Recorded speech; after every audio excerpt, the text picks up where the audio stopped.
Right, what's happening, people? We are back from Misfits 21. It went down last weekend in Derby. I was lucky enough to be on the bill, and in today's video, I am going to watch back my fight with you guys, give my thoughts on it, as well as answering some of the questions that you lot have sent in.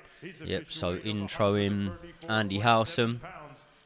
His first fight on Misfits, hopefully for himself, first of many, because I think that he definitely showed in this fight that he's way more than capable, definitely able to mix it in the lightweight division on Misfits.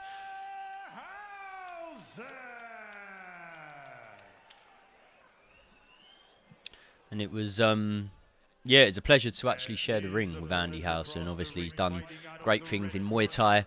I've been told off for calling it kickboxing. Yeah, I was getting a big old boo here from the crowd. They did not take to me. They did not like me. Those Derby lads, or Leeds, wherever they came from. I think a lot of them were there supporting Andy Howson, because he's from Leeds, not too far away. Do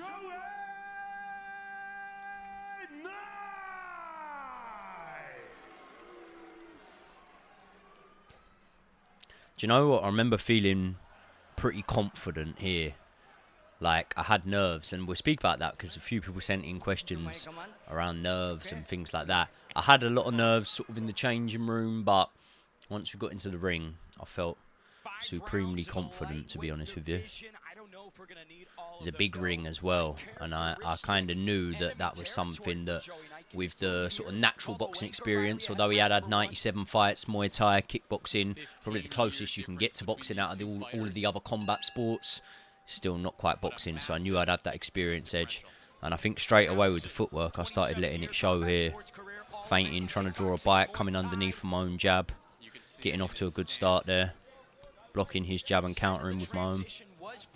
Difficult, but when you think about the durability, right, the Thai style that he possesses, this could be a challenge that Knight's never seen.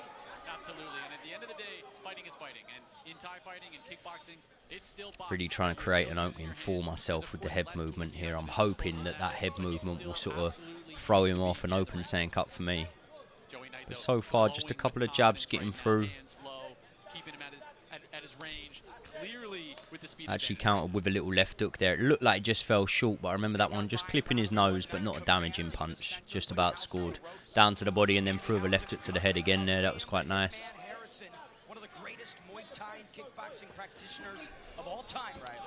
A little bit sloppy there from myself, but so far just me landing. Landing again there with a jab, pullback jab. That was something we practiced in the changing rooms just before. There's footage of us doing that exact move.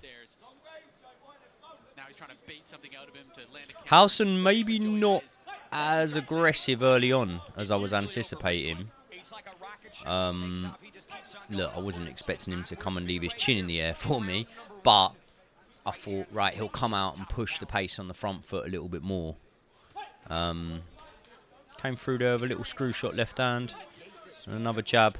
I'm pretty assertive in this round. I'm pretty much in control so far.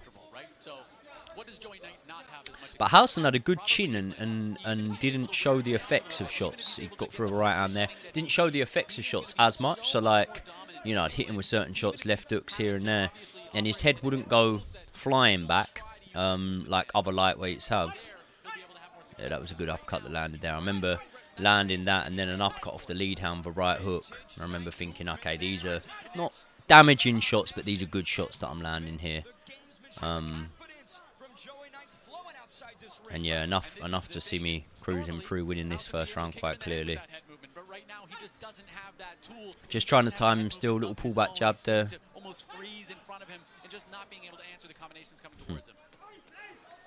There's a good left hook after I rolled under there. And then a right uppercut again. I'm starting to feel myself now. I remember now feeling very, very confident, feeling like, okay, you've got your range a little bit now. You've just worked out where your feet need to be. And there was a big right hand there. You can see I thought it landed heavy because I went to rush in. And I think that one was just for the crowd. To be honest, right, people are speak about the showboating. But what you got to remember is on the TV in the night, the atmosphere doesn't always come through.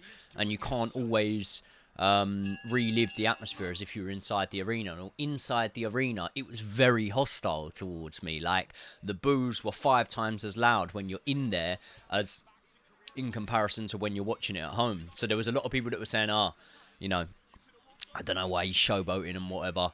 Mate, I had a couple hundred fans screaming wanker at me. Do you know what I mean? So, not it's only right, but, you know, I'm well within my right to do something to get the crowd to play up. And as well, with Andy Howson, we knew that he was going to have a good chin. We knew he was going to be tough. We knew he was going to be durable. And we knew that he'd also be clever. You don't have 97 fights in combat sport without being clever. And 5 world titles. There, I'm having a little laugh in my corner, looking about. Joe's telling me to pay attention. But yeah, you don't have that many fights without being clever. So we knew that if we were able to frustrate him, if we were able to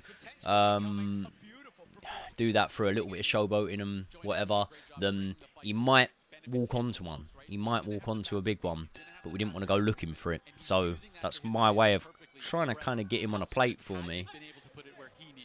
At the same time, respecting his ability, his power. And we thought originally, if he doesn't come out aggressive first round, that's a good uppercut left hook from me there. If he doesn't come out aggressive first round, he'll definitely come out aggressive in the second. But again, from when I've landed that shot there, just countering with my own right hand there, not sure it landed. But from when I've landed that shot there, he's gone a little bit more, what's the word? Maybe not defensive, but, you know, he's not going hell for leather, is he? And I'm just trying to time him with that left hook right uppercut. I know I've had a little bit of success with that uppercut in round 1, and I knew that was a shot there that could bring me success. Howson coming back with his own right hand there. It did hit my shoulder. It doesn't land that shot, but it's a good shot nevertheless. The uppercut left hook landing again. It looked like his feet had gone a little bit there, but I wasn't going to be too foolish just to rush in at any given moment there, because one thing that Andy Howson had was good power. Went down to the body there after feinting the jab left hook. And then another left hook lands for me there. Triple jab. Missed the right hand.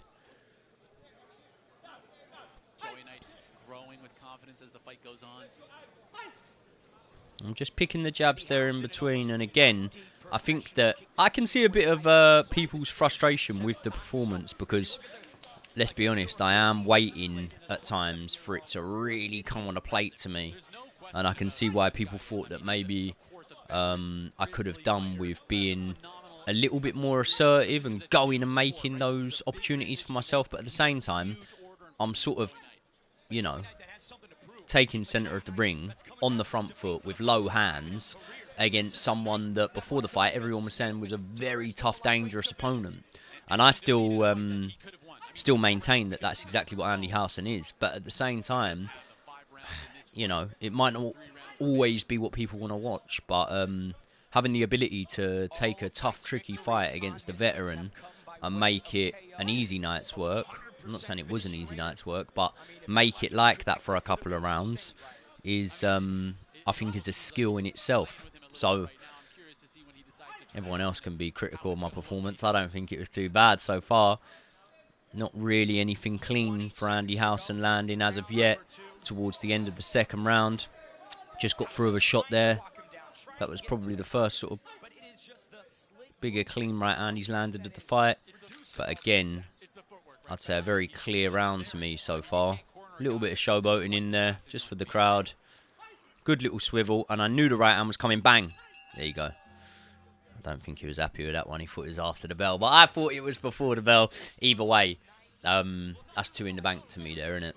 I don't think anyone can dispute that. I had a lot of positive feedback, but I also had a lot of negative feedback after the fight, and I completely understand it. I get it. I've been boxing long enough now, right? I'm now, 13 fights and 1 loss. I've been boxing long enough now to understand that when you win especially, people aren't definitely going to be happy with your performance. People like a nice conclusive ending. And when you're in fights, especially when you're in fights with tough, durable opponents who, I would say with Andy, right, it wasn't his body, it was more so his mind. So he had a very, very intelligent, highly skilled, highly IQ'd mind, and he had adapted to boxing very, very well. Now, his body wasn't able to pull off everything that his mind was able to, especially the fresher I was in the fight. But he was reading things, and I could tell he was doing that. So I think it's clear that Andy Howson, whatever level he goes on to show he's at, is definitely a level above Baby Hulk and Most Wanted. Like, I'd be picking him as a big favourite in both of those fights. So, you know, it's not like I'm in here with the same standard that I had been in there before. I think, obviously, I'm not in there with the same standard as Little Cray Cray, but I'm still in there with a good level boxer. So,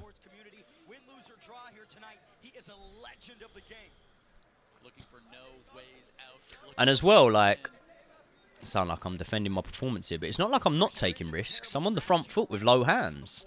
I'm on the front foot with low hands, coming in behind shots.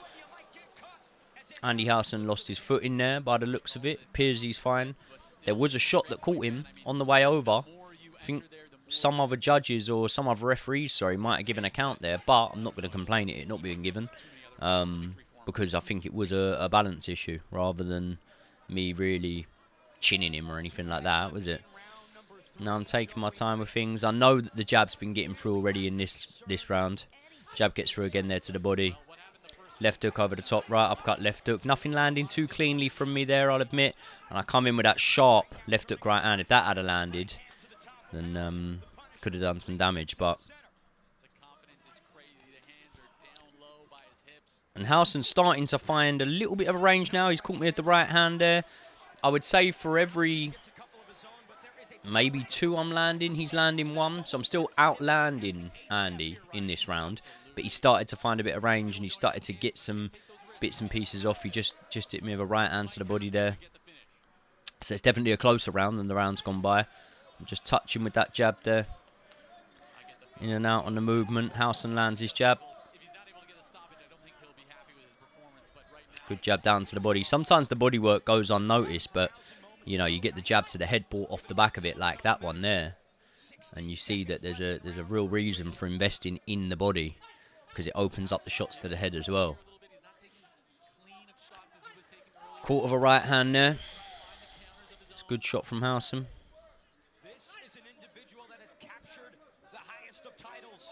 So Howson with a couple of good right hands here. Me with a lot more off of the lead hand and a good start to the round. Jab and a left hook in there. Howson threw his right hand, but it didn't land. And that was a sharp jab and left hook. I remember landing there. Howson with a shot down to the body. Both throwing jabs at the same time. It's a closer round than the first 2, 100%. My little left hook in there. Another jab from me. Howson, little roll of the shoulders. He's starting to feel himself for sure. Moved out the way of that. And that's enough for me, in my head there, I remember that's enough for me to go, okay, cool, 3 rounds won. I don't know, people might debate that last round. They might say, okay, but he's landed probably 4 or 5 right hands in there. But, I mean, when you combine that 4 or 5 right hands and say, okay, was there many jabs from Howson that landed? I'd say no, probably 1 or 2. So say we give him 8 clean shots. Again, sometimes it's about quality rather than quantity, but I don't think you can deny that I've landed, 25 clean shots in that round. So it depends. Maybe for every 2 scoring jabs, you'd rather 1 right hand. Well, you could still do that, and I'm still outlanding him in that round. So definitely scoring it, I'd still give that round to me. I'd say that's 3-0. But, I don't know. A bit of a swing round, maybe? I don't know. That's not how I personally see it, but I wouldn't make a massive argument in favour against it. Coming out here for the 4th, I'm up on my toes again. And I know now, see, I'm beating down that jab. I always prepare myself worst case scenario. There, good little sit underneath, uppercut, left hook there, and then back on the double jab. I know I always prepare myself worst case scenario. So if I was Howson in my corner, I'd have been there, uppercut, left hook. And that was the shot there. That uppercut, left hook, I remember hitting him with it. And I remember thinking, yeah, he's got a good chin. He's got a real good chin. Because that shot would have put a few lightweights over, I think. Well, I know it does put people over in sparring. Good jab down to the chest there from me, and that's saying I was targeting the chest. Sorry, the point I was giving was, if I'm Howson's corner after the third, I'm saying, right, you got to drop him, you got to do something. But I think the advice from his corner coming into him was that he was doing quite well and he was figuring things out, which he definitely was. He was definitely figuring some of my attacks out, and I needed to adjust them. And that's what, again, 97 fights will do for you. You'll have that in-ring IQ of being able to go, okay, cool, this is what he's coming with. But I'm keeping him on the end of the jab well here. He's trying to throw that right hand, and although I'm missing sometimes, he's missing it, as you can see there, with the right hand, getting in touch with the jab. And that's happening quite consistently so far. I'd say this is a very controlled first half of the round for me. Just fell short with the right hand there. I'm shaking my head, but I know it's there. I know it's a dangerous shot. He's thrown quite a bit in this start of the fourth round, but not really landing anything. The cleanest shots have been off the lead hand for me. But I've not really got the right hand into play. And again there, he threw the double jab right hand, but I'm just making it miss by inches. That one I didn't. He's landed with the right hand there. Good shot from Howson. And I'm back on that jab there. And that jab's stinging every time. Back on that jab again, picking off. Back on the jab. And this is what I say about landing a shot. Howson's landed a shot there, but I've landed, what, 3 or 4? Playing up to the crowd now. They're giving me a bit of shit. I've landed the jab again there.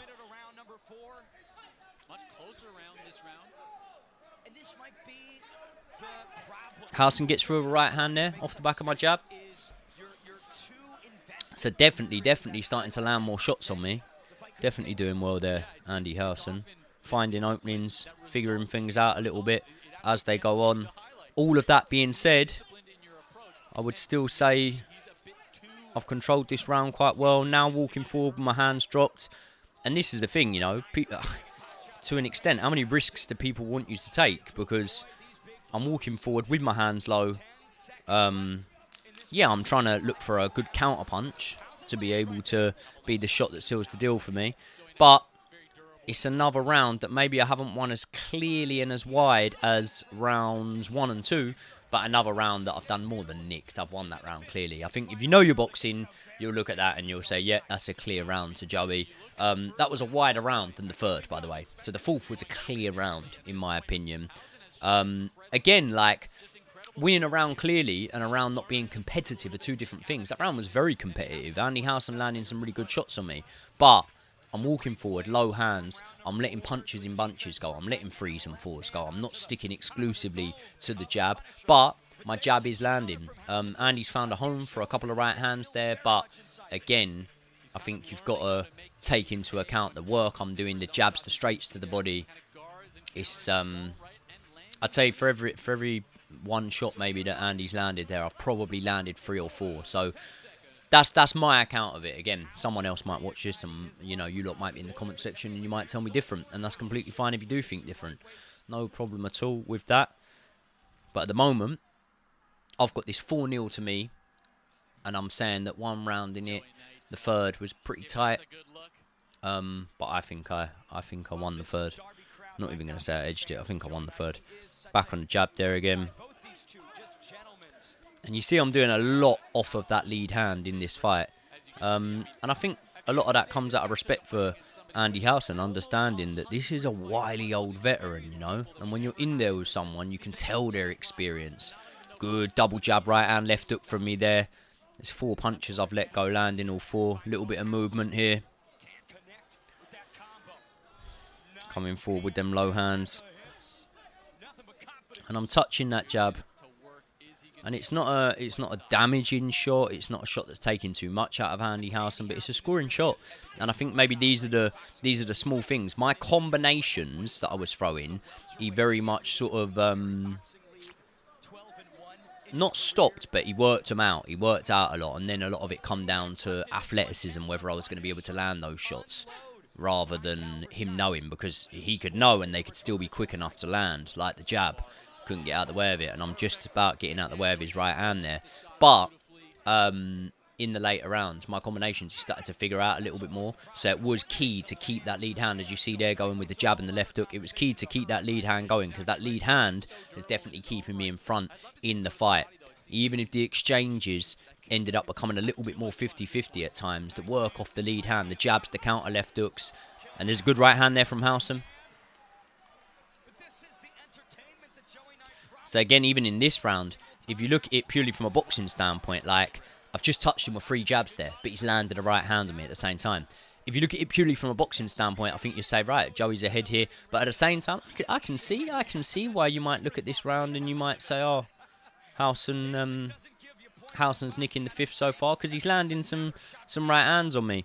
But it comes down to what you like. Because if you like quantity over, you know, the eye-catching right hands, then I've completely outlanded him. As he lands a right hand again on me, I say that. But if you want the eye-catching shots, I think you'd probably give this round to Howson, maybe the 5th. As we enter the last sort of 30 seconds here. Again, there's a good combo from me. That completely sort of levels up the round with the uppercut hook. So maybe if Andy lands something big here, you'd give him the round. If not, I don't think you would. I mean, I'm walking forward now, low hands. He's throwing. It's not like he's not throwing back. I'm avoiding some of these shots. I'm taking risks as it goes late here. Uppercut hook was on there. Walking forward a jab. People are going to find it biased, man. People ain't going to like this. I'm finding it difficult to score that round to Andy as well.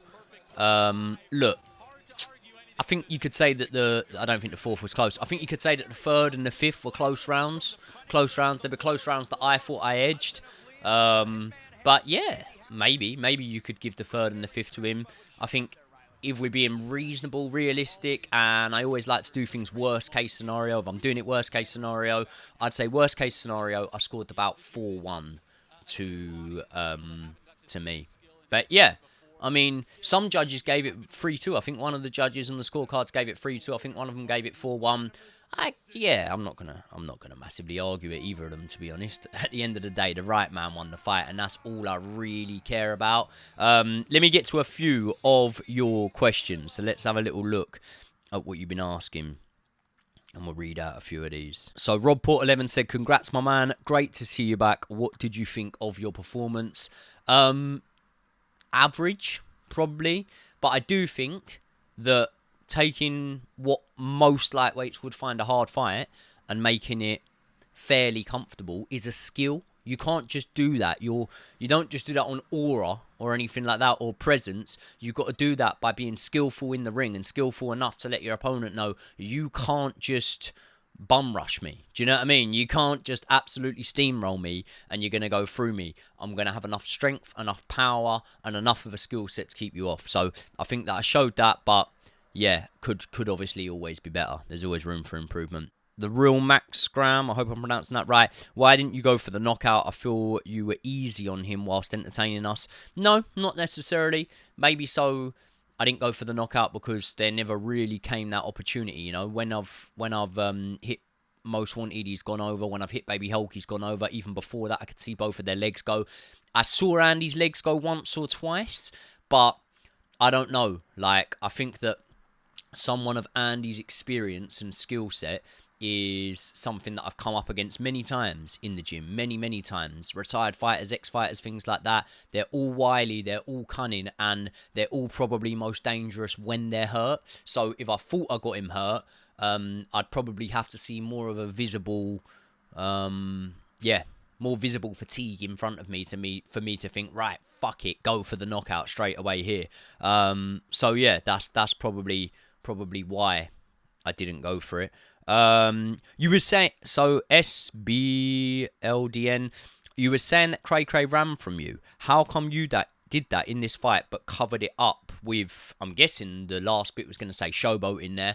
I think it is very, very different. I think that you can count the amount of times in this fight that I let go of 3-punch combinations, 4-punch combinations, stood there in the pocket with my hands down, trading punches. Yeah, if you look at my fight with Little Cray, again, respect to Cray. He won the fight exactly how he needed to. If I could have won the fight and come out with the same outcome, boxing in the same way as Little Cray, I would have done. So I would have done what he did if it was my only way to win the fight. However, what I will say is Little Cray never let go of more than 1 or 2 shots Very rarely did little Cray Cray let go of 2 shots. Very rarely. More often than not, it was 1 punch. Counter right hook or jab and roll out. There was a backhand he landed on me in round 1. Go and watch the fight back. He never let go of more than 2 shots. I had multiple times in there when I let go of 3s, 4s, 5s, stood in the pocket, traded up with punches. So, yeah, just, I don't know. People want you to bleed. People want guts. They want blood. And they want broken bones, yeah? You didn't get that in this fight, unfortunately. In fights to come, then you will get that. You will get that. So it's one of them. Marcus has asked, did the crowd being against you surprise you or affect your performance in any way? That didn't surprise me. I knew he'd have a good crowd. Did it affect my performance? Yeah, it probably affected the showboating because that was more for the crowd. It wasn't out of disrespect towards Andy. But, yeah, I mean, if you're getting called a wanker, getting booed, and your fans' noise is getting drowned out, then, yeah, of course, you're gonna show up to the crowd a little bit, or at least I do. Oscar has asked, how full-time of a job is training camp for a fight like this? It's pretty full-time. Yeah, it's pretty full-time, especially with managing the content and doing fights. It's hard. Yeah, it's hard. Ginge has asked, what do you think you did well and not so well in the fight? What do I think I did well? I think I controlled it really well. I think my fitness was good. I think that I showed that I'm able to box at that pace for 5 rounds. And then in the fight before, I showed against Cray Cray that I'm able to box at a higher pace than that for 5 rounds. So I think a lot of boxes have been ticked. What do I think I did not so well? Could have got a knockout, maybe. Could have got a knockout. But could have also come out the ring with a lot more lumps and bumps on me and took a lot more damage in the meantime. So, listen, when all's said and done, if that's a fight that I got the rounds in, got the experience in, and then I go on to bigger and better things and record stoppages against, higher level opponents, then no one will ever look back on that fight and go, oh, he took his foot off the gas a little bit in that one. So, yeah, is what it is. Tom Hunt has asked, where does the lightweight division go from here? Will you beat Cray Cray? Will Fox be champ? I'd love to get another shot at Cray Cray. I'd love to get another opportunity to right the wrongs of that fight. At the same time, I understand it's a very hard fight to win. It is a very hard fight to win because little Cray Cray is highly skilled. Very, very good. So, yeah, I can only throw my name in the hat and hope that one day, I get the opportunity. Will Fox be champ? Yes, I think he will be. I don't know how soon, but I think he's there. And I think he's probably now, off of the last performance, I think he's probably closer to a title shot than I am. Just how ready he is for the likes of Cray Cray, Yuddy, people like that. I don't know. Only Fox will be able to tell you. But yeah, I think people will be more excited to see Fox in for a title shot than they will me at this moment in time, because he had an exciting last performance and stepped up in levels, and from watching the fight back now, made, I don't want to say easy work of Walid, but he won the fight comfortably. I thought he probably won more or less every round. I think that was a 4-rounder, wasn't it? So, a little bit weird that it wasn't a 5-rounder, but yeah, I think that Fox beats Dean 100%. But I don't put Dean at the same level as Yuddy and Cray Cray. Yuddy and Cray Cray are the two that I put at the top of the division. Maybe Ace Musa as well. If you could choose between Argentinian King Fox or Yuddy to be your next opponent, who do you pick? Well, personal preference, I pick Argentinian King, because me and him have got a feud. We've got a beef that goes back, and I think that stylistically he's a very good opponent for me, because I think it'd be an exciting fight. I think it'd be a really good fight. I don't think that he would change his sort of strategy that he had against Yuddy. I think he'd come forward, and I think I'd be more willing to stand and exchange with him than Yuddy was. But at the same time, Yuddy did let his shots go against the Argentinian King. I thought it was a really good performance from Yuddy. So yeah, I'd like to fight the Argentinian King. Fox, don't know, people seem to want it, but I don't really want it. I like Fox. I really like Fox. I consider him a friend. So listen, if the money was really good or whatever, then maybe so. But there's people like the Argentinian King, like Dean, Yuddy, a Cray Cray rematch that I'd potentially rather take before fighting Fox. And then by the time that fight was to ever roll round, I don't know, mate, I'm 30, won this year, so who knows, who knows. But yeah, I think Fox will be the champion. I think his improvement's really, really good. He looks so good in that fight. Yeah, so a lot of people asking me also my thoughts on Andy Howson, on my thoughts on his ability, where I rate him, sort of thing. As I say, I rate him higher than Most Wanted and Baby Hulk. I don't think he's as good as Little Cray Cray, obviously. I think with Little Cray Cray, just the athleticism and the timing and the speed all superior to me on the night, and to Andy Howson from the other night. But yeah, I think he's well in the mix and able to cause upsets in the lightweight division. I think he's still got a lot to give. And one thing I said throughout the commentary there was very high level in his reading of a fight. So once he's got more time to adjust and adapt and take that over to boxing, then I think he'll do really, really well on Misfits. Last one I'll do. Does teasing and taunting your opponent actually work? In what way has it ever backfired? Has it ever backfired? No, not really. Does teasing and taunting my opponent work? I don't know. There's been a lot made of it after this fight. A lot of people talking about the showboating, a lot of people talking about teasing, taunting, stuff like that. I don't think it's even that at all. I just think that ultimately, if you're in a fight and you're up on points and you've got the whole crowd behind you, this is Misfits. Do you know what I mean? Why can't I put my hand to my ear for the crowd? Why can't I pull off some little showboating moves? Like, I'm winning the fight. Do you know what I mean? I understand if I was doing it in a fight that was really, really razor thin, but I didn't really see that as quite a closer fight as a few people made out. But listen, that's just my opinion on it. You lot let me know your thoughts on the fight. I will be getting back to the normal content very soon. I'll be dropping videos. Obviously, we've got Tyson Fury talking about a comeback. That's really interesting. Very, very interesting to see who he'd pit himself against, because it doesn't look like AJ is going to be ready until post-September with surgery. There's a lot more going on in the world of boxing that I will be covering. So let me know your thoughts, guys. And if you watched the fight, if you tuned in, if you supported me in any way, shape or form, I really appreciate that. Really, really appreciative to all of you guys. And now I can focus on banging out a lot more content for you lot. I'll see you all in the next one.